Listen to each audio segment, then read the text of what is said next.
Hello minasan, for today's video, gagawa tayo ng buttered garlic seafood. At dahil seafood siya, meron tayong shrimp, squid, at syempre yung garlic, onions, corn, magic sarap, salt and pepper, and oyster sauce. Sa mainit na kawali, maglagay tayo ng butter.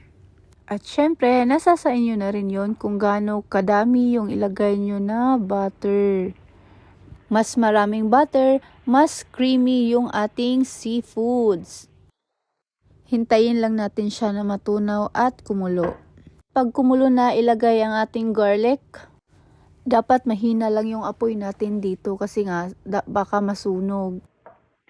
So tip number 1, pag magluluto ay dapat nakafocus sa ating niluto at hindi sa jowa ng iba. Shish! Ay talaga naman! At ayan, hinalo ko na nga yung onions.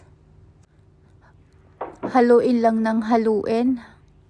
At sunod naman maglagay tayo ng salt and pepper.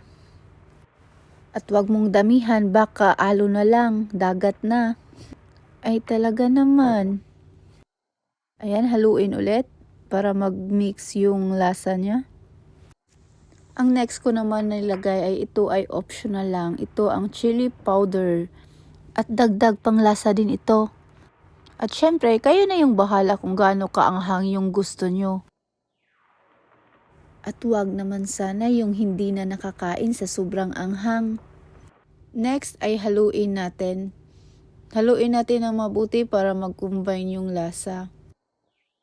At pag nakita mo siyang kumukulo, tulad ng ganyan, at syempre, ilagay na natin yung oyster sauce.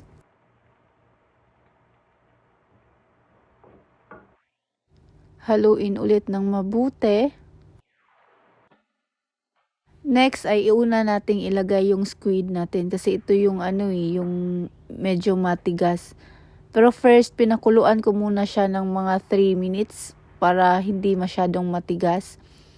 Ayan. Lutuin lang. Tsaka pakuluan ng konti. At next, Coke pala yung nilagay ko dito, hindi yung Sprite. Nasa sa inyo na din kung ano yung available nyo na soft drinks. Tsaka haluin natin. Ayan.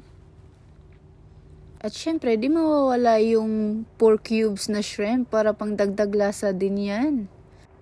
Tunawin lang natin yung 4 cubes at hintayin natin kumulo at maluto yung squid. Tapos takpan.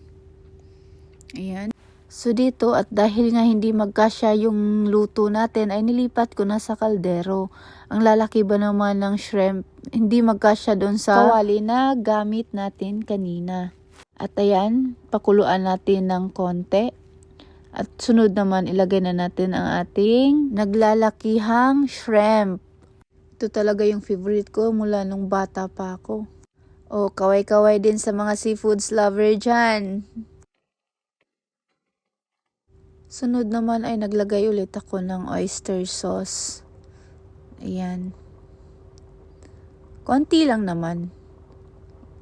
1 tablespoon is enough. At syempre, di mawawala ang ating durog na paminta. Ayan. Lutuin lang natin siya. Ayan. At syempre, hindi mawawala yung dagdag panglasa na kukumpleto sa atin, yung magic sarap. Ayan. At dito nilagay ko na nga ang ating mais. At ang last ko ngang nilagay ay yan, yung bell pepper. At nasa sa inyo na lang din yun kung lalagyan nyo o hindi. Optional lang din siya. At ayan na siya. Ready to serve na ang ating butter garlic seafoods. Ayan. At ano pa ang hinihintay mo? Maghanda na ng kanin at tayo ay kakain na. Bye! Sayonara!